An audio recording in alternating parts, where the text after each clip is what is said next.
So we're finally going to start doing some math with these equilibrium constants and apply them to actual situations we'll see in the lab. So types of problems that involve equilibrium constants. So we're going to start off easy and just like plug and chug, solve for the unknown. So I could have you calculate K if I gave you the equilibrium concentrations, we just plug them into the expression.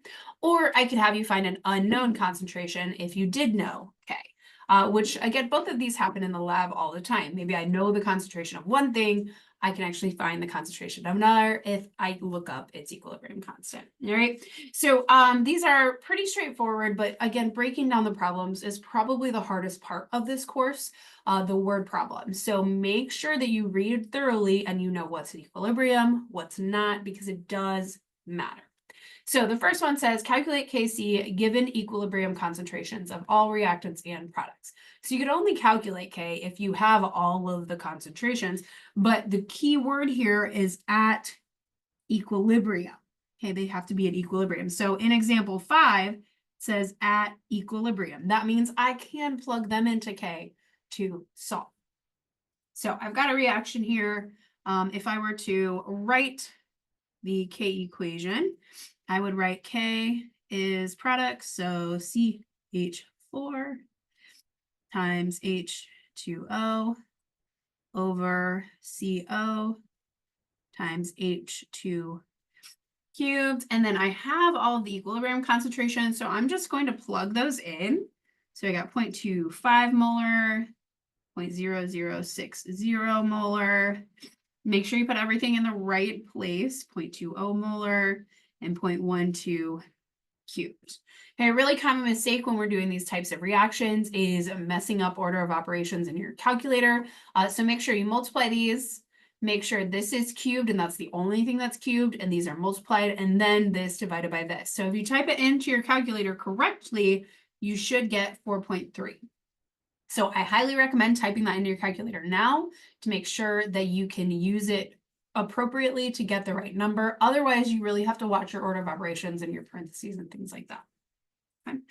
Now, this next example is kind of the opposite. It says for the reaction, again, I've got a reaction.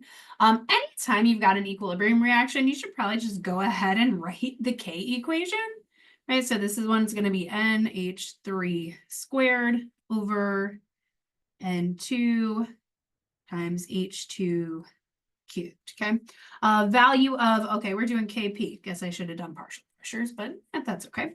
Is 1.45 times 10 to the negative fifth at 500 degrees Celsius.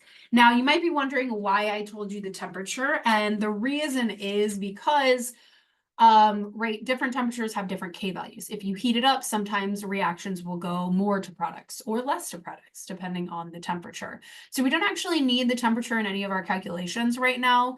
The only equation we've used so far that has temperature in it is the Kp to Kc, and that is actually not what I'm calculating here. I just want pressure. So just kind of keep that in mind. I don't like to give you extra information in problems to confuse you. In this case, this is extra information.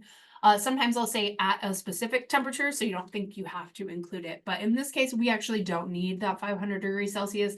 It's just there to say that's the temperature this is happening at. This is the K value for that. So like I'm not changing the temperature. Hi. So I've got the Kp value. So Kp is 1.45 times 10 to the negative fifth. I know right off the bat that that means that the reactants are favored because this is a really small number. So if an equilibrium mixture contains the pressure of nitrogen at that and the pressure of hydrogen at that, then what is the pressure of NH3 at equilibrium? So again, this is at equilibrium, so I can plug these into my K equation. So I'm going to do Kp equals, let's see, NH3 is the one that's missing, so I am going to change these to pressures now because that's what they should have been. NH3 squared, NH3 is not the one I don't have, over, let's see, the pressure of N2, so 0.432 atmospheres, and over here is 0.982. What is that one? Cubed. All right, so algebraically, I know you guys can do this algebra. I'm kind of going to treat that as x, so it's going to be x squared over whatever number you get down here. I didn't do the math, but I'm just going to rewrite it. So make sure you take the square root whenever you get to the x, and if you do it correctly in your calculator, you should get 0.00244 atmospheres. So that would be our answer. Now, if you want to double check yourself, you can plug it back into this equation. Make sure you do get 1.45 times 10 to the negative fifth. That's a good check for yourself. If your other ones were in atmospheres, this one's going to be in atmospheres. I'm not going to give you any that don't match, so you have to like convert or anything like that. So don't worry about me giving you weird ones like that. But these are the most straightforward types of equilibrium constant calculations.